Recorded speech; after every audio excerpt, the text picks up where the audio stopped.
Hello everyone, welcome back to my channel Foodie Mom. I hope all of you are doing good. So friends, in today's video I'm making beetroot aloo tikki, which is very nutritious and good for your health. So I'll be telling you ingredients while I make the video. So stay tuned and keep watching.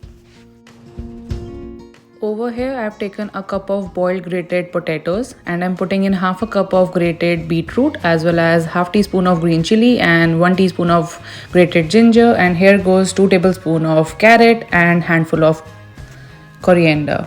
For the spices I'm taking half teaspoon of ajwain, 1 teaspoon of coriander powder, half teaspoon of garam masala and about half teaspoon of black pepper powder, teaspoon of chaat masala, 1 teaspoon of ground flax seeds and salt to taste, half teaspoon of red pepper powder and 2 tablespoons of cooking oil to give that nice texture. Now we'll be mixing everything really well. You can use hand also.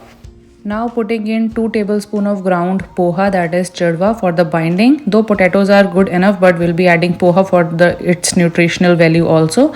Now mixing with spoon as well as hand, making a nice dough out of it. As you can see, dough is formed and now we'll be giving them shape. You can give any shape that you like. I'll be giving round shape, as you can see, like this, pressing in between the hands and giving a round circle shape. So my tikkis are ready.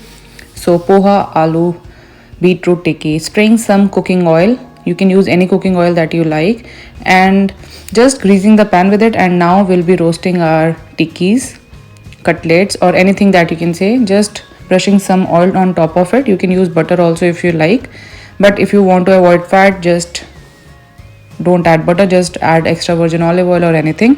Flipping the sides of the tikkis, and it will take about 4 to 5 minutes. Remember to do it on low to medium flame, otherwise the tikki will get burnt. So they are ready. Pressing them over and now taking them out on a paper towel. If there is any excess of oil, it will be absorbed by paper towel, and here you go, it's ready. So I really hope that you will like my video. If you do not forget to subscribe my channel, leave a comment and hit like. Enjoy these tikkis with Szechuan chutney or ketchup or mint chutney as per your liking. Take care. Bye bye.